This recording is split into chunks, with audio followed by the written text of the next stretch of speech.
Olá, eu sou a Carolina Matsui e no SaúdeCast de hoje a gente vai ter uma conversinha com o Dr. Heron Gonzaga sobre formação médica e atendimento especializado, principalmente na dermatologia. Obrigada, doutor, por ter vindo. É uma grande honra ter o senhor aqui. Olá, Carol. Eu agradeço muito a oportunidade que eu estou recebendo de estar aqui conversando com você sobre esses temas tão importantes para a nossa profissão e, consequentemente, para a população. A medicina realmente é uma profissão, assim, você coloca, né, desse desafio, mas assim, tudo na vida é um desafio, né? Então, a nossa profissão, a medicina, é uma profissão milenar. É uma profissão milenar que o significado da medicina vem de medere. Medere é estar ao lado. Então, na realidade, qual é o nosso papel? Para a gente poder participar da formação do médico, a gente tem que entender o que é a medicina e qual é a missão da medicina. Então, a missão da medicina não é curar. Curar é um processo que participa o médico, que participa a medicina, que participa o paciente, que participa todos os determinantes de saúde e de doença. Então, ela é muito mais que isso, porque ela está ao lado do paciente. Eu acho que, fazendo uma analogia, a missão do professor é estar ao lado do estudante, estar ao lado do aluno, é estar trabalhando esse desenvolvimento, que é claro que cada estudante vai ter um tempo, cada estudante está no momento, né? Então, assim, nós temos na formação, a gente tem que dar igual para todos, mas entender que cada aluno, cada estudante vai ter um desenvolvimento diferente. E se realmente quiser ser médico, todo mundo vai chegar no momento de estar preparado. Preparado não existe ninguém preparado, né? Todo mundo está se preparando sempre, né? Agora em 2024 eu completei 40 anos de medicina e eu me sinto um estudante, né? Um estudante para aprender. Eu aprendo com os estudantes muito, né? Ele me moderniza e o estudante ele me traz para o tempo que a gente está vivendo, né, e vivendo toda essa experiência. Tem estudante que está mais disponível para a gente fazer as trocas. Tem estudante que está menos disponível. Mas, por exemplo, é uma coisa que a gente fala, eu li ontem, né, que não existe uma felicidade, existe momentos de alegria. Eu tenho muitos momentos de alegria. Momentos de alegria em participar da formação do estudante, é um prazer vir, né? Eu costumo, né, ter aquela aula que a gente dá, né, para o 4º ano, que começa às 7h30, e numa cidade como São Paulo, a gente às vezes levantou às 6h20, 6h30 da manhã para poder estar aqui. E assim, isso é uma conversa que eu converso muito com os estudantes, né? Que fala assim, eu gostaria de levantar mais tarde, porque eu levantava sempre 6h30 da manhã. Que hora que o senhor gostaria de levantar? 7h30. Eles falam, por favor, professor, 7h30 é muito cedo, né? Então, é assim, tem aquela coisa, eu vou levantar. Mas quando eu chego, encontro os estudantes, eu ganho vida, porque tem troca. Então, eu acho que na formação, para a gente contribuir, tem que ter troca. Tem que ter troca e você tem que se disponibilizar para o estudante. E o estudante tem que estar disponibilizado para poder fazer o desenvolvimento. Claro que o professor ele é um orientador de estudo. A aprendizagem mesmo, ela vem da pessoa, né, do aprendiz. E é claro que a gente também está aprendendo, né? Certo, muito bacana que o senhor falou 40 anos de profissão, 40 anos não são 40 dias, né? É uma jornada. E eu gostaria de saber, assim, se o senhor percebe alguma mudança no comportamento dos alunos de antigamente para os de hoje, assim, essa questão de estar sempre aprendendo ainda continua na mentalidade dos alunos, o senhor acredita nisso? Eu acredito que é uma coisa meio inerente da medicina. Você estar sempre aprendendo, né? Porque, assim, nada é estável, né? Eu faço análise, né? Foi até uma coisa que eu discuti, que apareceu na sessão essa semana. Não tem nada estável, nada na vida é estável. Se você está vivo, é instável, né? Então, assim, e a medicina é muito claro, sempre com coisas novas, sempre com avanços, né? A gente teve muitos avanços. Então, pegar nesses 40 anos, então começa a biologia molecular, aí chega nos anos 2000, aqueles avanços vêm para as medicações novas, então ela revolucionou. Nós temos eu vou falar aqui, uma outra medicina. Por exemplo, os pacientes transplantados, né? A sobrevivência do transplantado, o uso dos imunossupressores, com as consequências dos imunossupressores. Por exemplo, tem um ambulatório, eu não participo desse ambulatório diretamente, mas sempre que eu posso eu fico lá, sabe? Acaba o ambulatório que eu estou participando, eu fico para ver. Temos um ambulatório de transplantados na dermatologia. É uma outra medicina.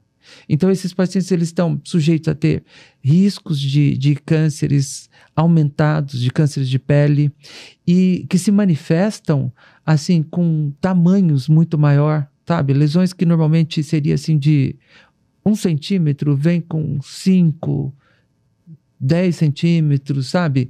Numa evolução muito mais rápida. Então, assim, não dá realmente... Para você estar vivo, você não pode estar parado. Porque tudo, né? A biologia é tudo rápida, né? Se renova, né? Então, a vida, ela é de renovação. Eu acho, assim, realmente muita diferença. Então, por exemplo, na minha formação, né? Que 79 e 84, era muito passiva. Então, a gente ficava ali, os professores vindo, apresentando, transmissão passiva. Uma coisa que o estudante de hoje, ele não aguenta. Porque ele vive um outro momento, ele tem acesso a vídeos, costumo falar, né, que a gente tem uma biblioteca universal no celular. Sim. Você entra lá, você vai entrar no PubMed, né, que ele reúne as melhores publicações do mundo. Você tem lá pelo menos o resumo e muitas vezes o trabalho na íntegra. Tá? Então, é muito diferente. Então, hoje é possível até não ficar estudando com livros, porque você tem textos. Né? Eu via na televisão um jornalista, né? O Otávio Guedes falando assim, que a gente que é da geração nem analógico, nem digital, né? Hoje, como eu me incluo, né? Mas assim, não tem como você não ser digital. O meu primeiro e-mail, quem abriu foi um aluno meu da graduação, quando eu trabalhava na Faculdade de Odontologia de Araraquara, e tinha um aluno de orientação de iniciação científica, e falou: qual é o seu e-mail, professor? Eu não tenho. Como não tem? Isso em 1996. Vamos abrir. Sentamos no computador e ele abriu. Era um Hotmail. Meu primeiro e-mail que eu tive. Então, eu tenho e-mail. O WhatsApp foi muito fácil porque eu usava muito o Messenger, né? A comunicação. Então, eu acho que eu estou no momento, mas é diferente. É diferente. Por isso que a gente é neném mesmo. Por exemplo, eu não gosto de ler livro digital. Eu gosto de ler livro impresso. Uma coisa que eu vou ter que também me modernizar, né? Porque a gente não tem mais espaços para guardar tanta coisa, né?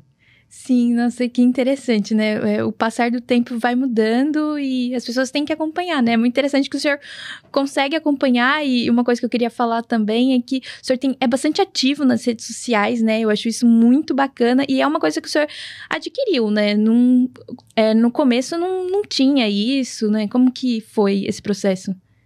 Foi assim, né? Porque eu lembro que acho que teve Orkut, né? Orkut tinha aquelas comunidades, eu não cheguei a ter Orkut, né? Não cheguei a ter, aí falavam do Orkut e tudo. E tinha um pouco, no Orkut tinha muito aquela coisa da cultura do extremo, né? Eu amo tal pessoa, eu odeio tal pessoa. Eu falei, não quero isso não. Depois aí, porque assim, eu fiz a graduação em medicina, né? O mestrado em patologia bucal, num curso de odontologia, o mestrado e o doutorado o doutorado e o pós-doutorado em dermatologia aqui na Escola Paulista de Medicina. E aí eu fiz um segundo mestrado e doutorado em direitos humanos, que eu fiz em Sevilha. E tinha uma comunicação que eles usavam paralelo a como que é mesmo? paralelo a essa comunicação que a gente tinha, que era pelo Facebook. Então, eu tive que abrir um Facebook para isso. Certo. E aí foi... Quando eu voltei, aí os alunos de graduação, esse contato, falam assim, qual é o seu Instagram, professor? Eu não tenho. E aí eu criei um Instagram. Foi aí mais ou menos 2013, mas era um Instagram, era pessoal, meio profissional, que era muito, que eu divulgava as coisas que eu estava fazendo na universidade. Quando eu vim aqui para a Escola Paulista de Medicina, eu precisava fazer uma divulgação do que eu fazia como professor, mas do que eu fazia também como médico em consultório, né, na minha atividade privada. E assim, e hoje a rede social é uma forma. E eu criei para isso. E aí comecei a fazer os vídeos, comecei a aprender a fazer. Aliás, eu estou aprendendo, né? Como a gente já falou logo no começo, a gente vive um processo de aprendizagem. E aí acabou viralizando um vídeo, né? Então eu acabei tendo bastante seguidor e tô aprendendo. A gente está sempre aprendendo. Nossa, que interessante.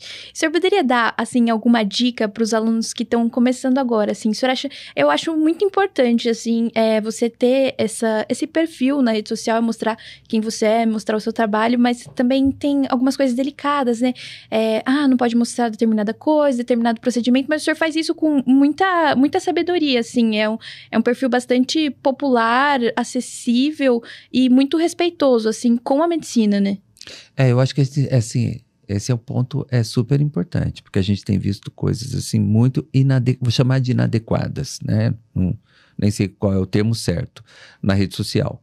E na rede social, área médica, na rede social de estudantes de medicina, vários estudantes fizeram coisas assim muito que não deveriam ter feito, né? Então eu acho assim, esse é um ponto crucial para você trabalhar com a rede social. Primeiro, trabalhar sempre com a verdade. Então, assim, baseado em ciência, né? Não ir na fake news. Sempre que possível, colocar referência. Falar com delicadeza, assim, tipo, com respeito, igual você falou. Não expor pacientes. Por exemplo, na minha rede social, eu não ponho fotos de paciente. Eu ponho fotos que já estão na rede social, que estão disponibilizadas para colocar, né? Porque tem uma forma, né? Você pode ver o que é disponibilizado e a forma que não é disponibilizado. Porque se não está disponibilizado, tem direito autoral. Então você não pode pôr coisas que têm direito autoral. Agora, aquilo que está disponibilizado para usar, você pode utilizar. Então, essa imagem é uma coisa, né? Porque a dermatologia, voltando para a minha especialidade, é uma área da medicina muito de imagem, né? Tem até o Bergson, é um filósofo, né? Ele que é um meio contemporâneo do Freud, e ele coloca que as memórias todas vêm de imagem. Estão todas no universo. Isso é a cara da dermatologia, né? Porque a dermatologia, ela é uma área da medicina, então ela é medicina, tá? Olha, a gente tem que ser muito cuidadoso para entender que para ser dermatologista tem que ser médico, tá? Primeira coisa, tem que ser médico. Tem que ser médico, tem que ter CRM, Registro no Conselho Regional de Medicina, e você vai fazer uma formação, tá? No caso, fazer de preferência uma residência médica, que vai ter um ingresso num concurso de residência, 3 anos de formação.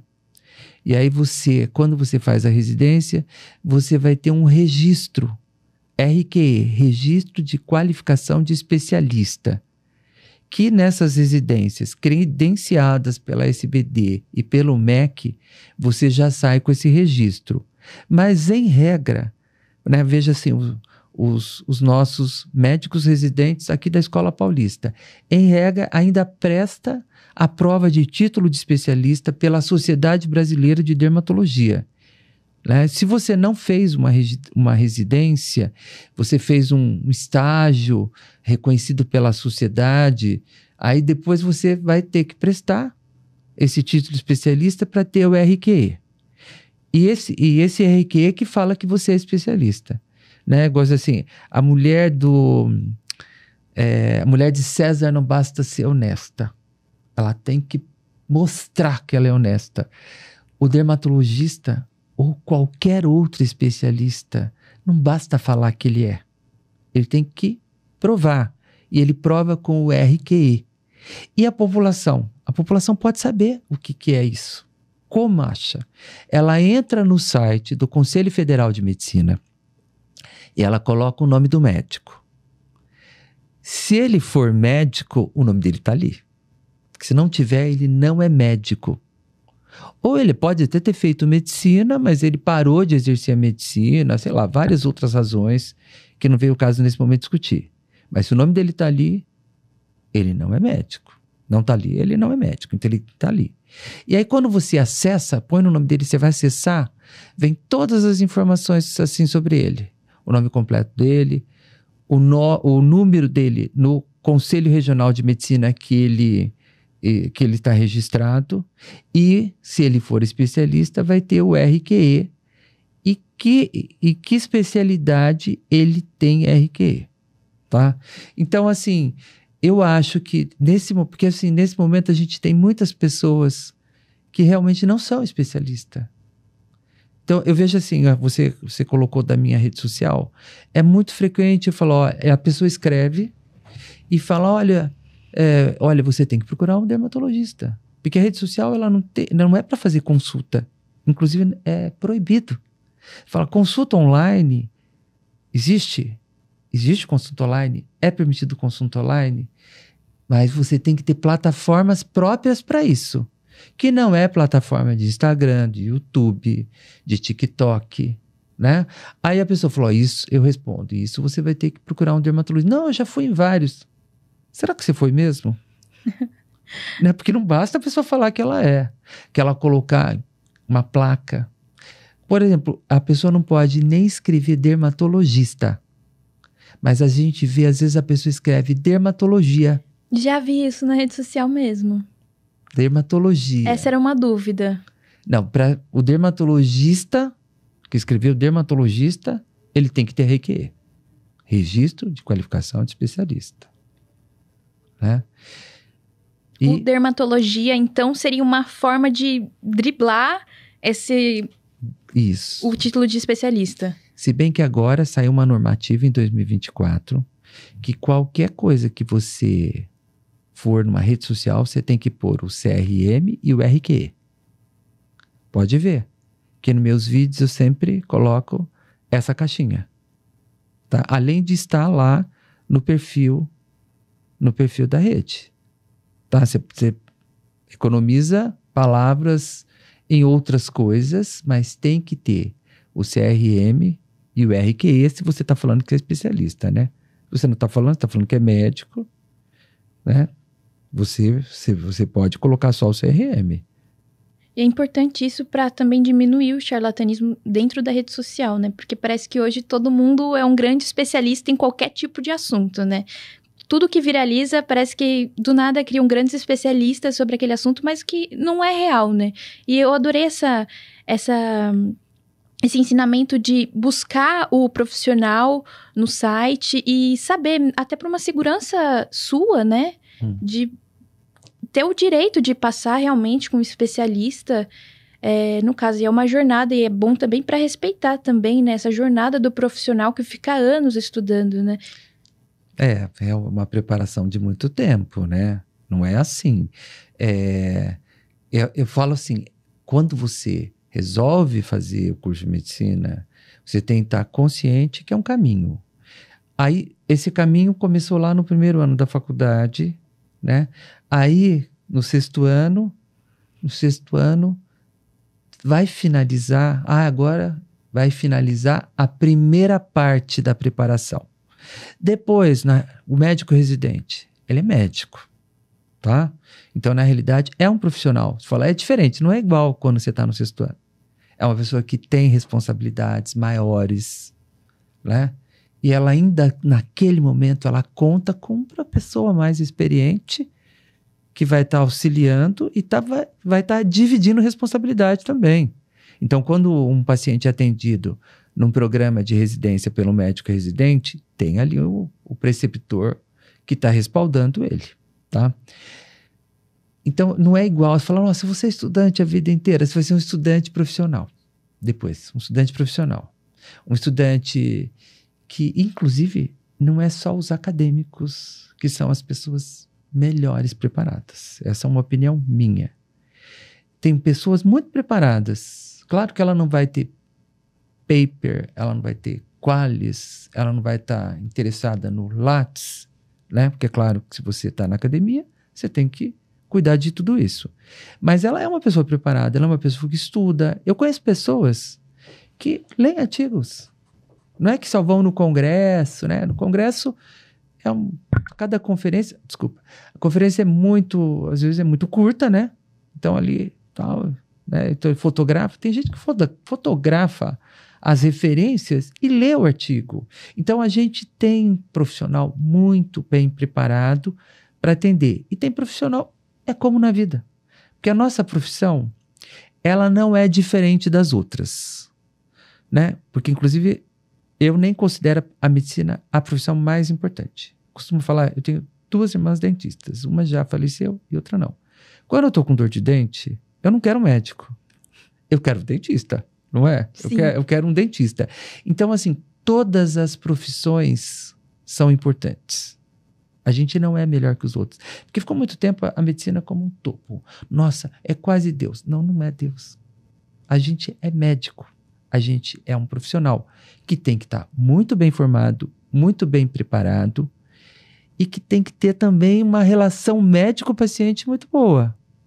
Tá? Porque senão você não vai chegar no paciente, você não vai ajudar o paciente. Tem um dos titãs da psicanálise, né? Porque Freud, os titãs, os 4, e tem muitos outros importantes, mas eu vou falar Freud, Melanie Klein, o Winnicott, inclusive era pediatra, né? Nossa, não sabia. Pediatra. E Bion.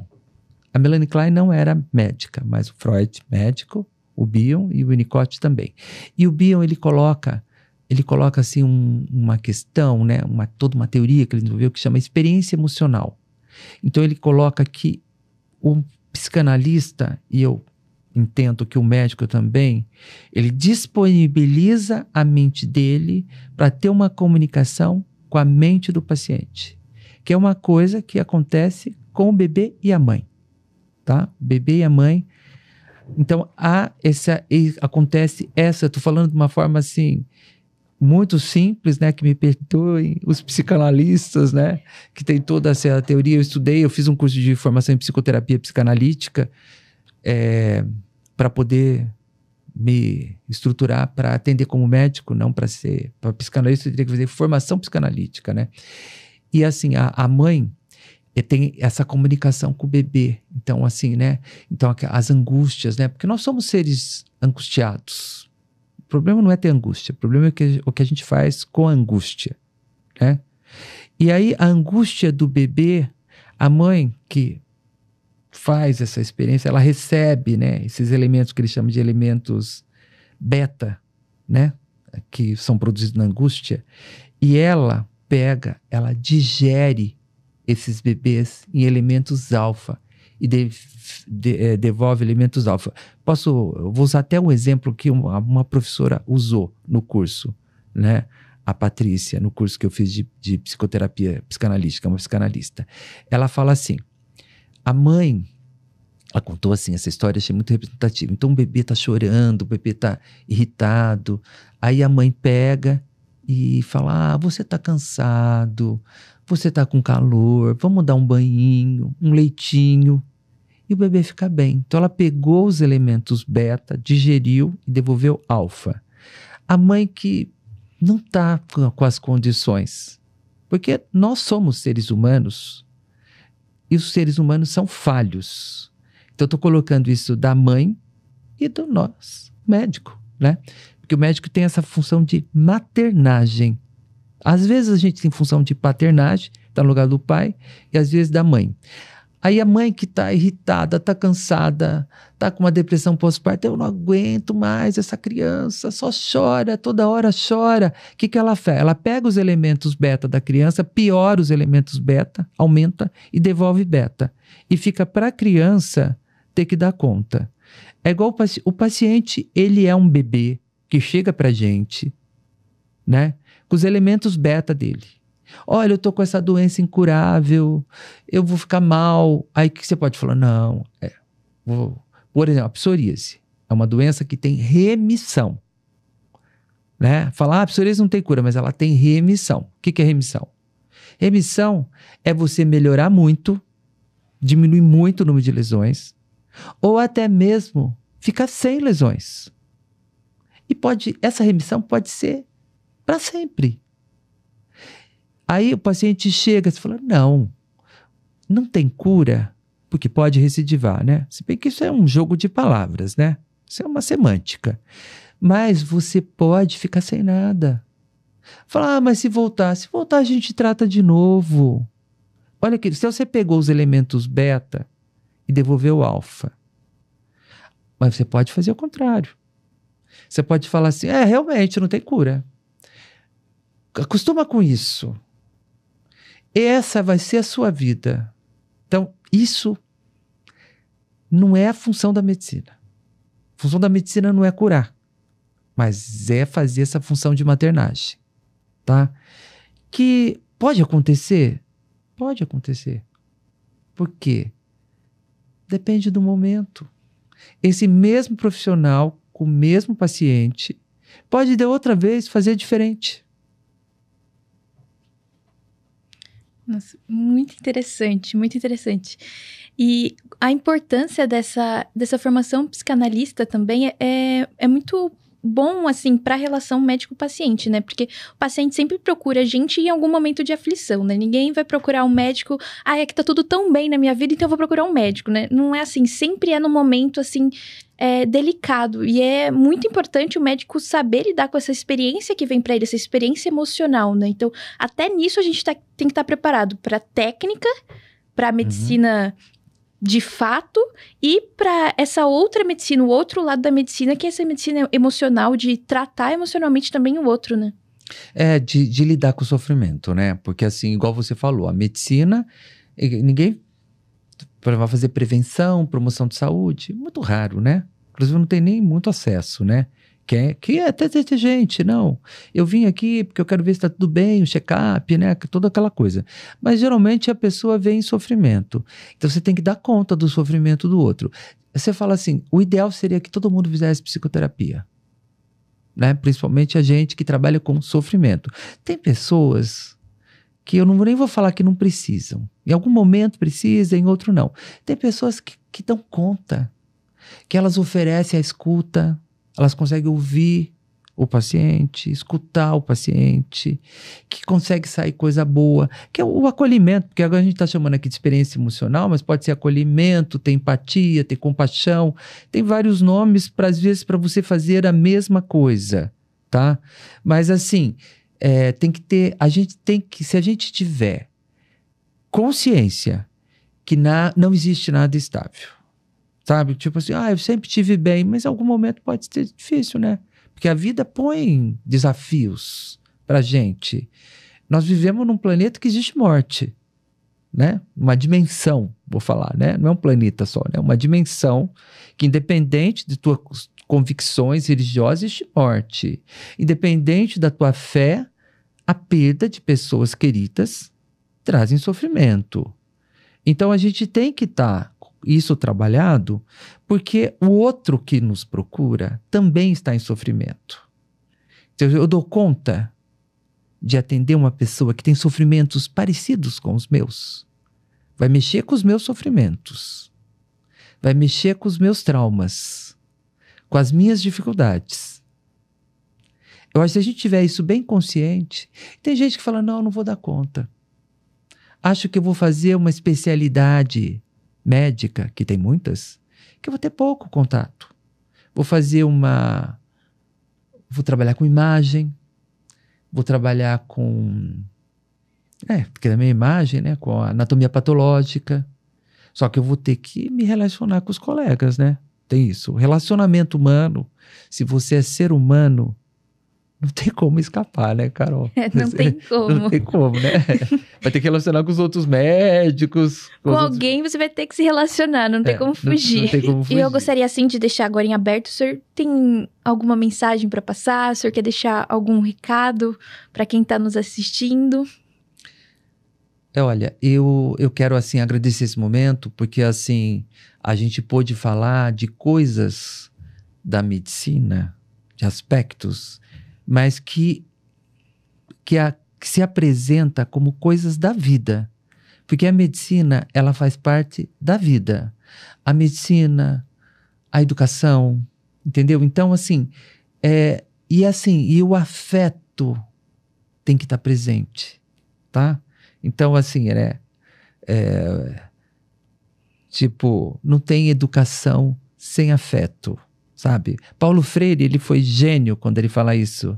Mas não tem nada sem afeto. Não tem medicina sem afeto. Não tem vida sem afeto. Porque senão é uma grande desilusão.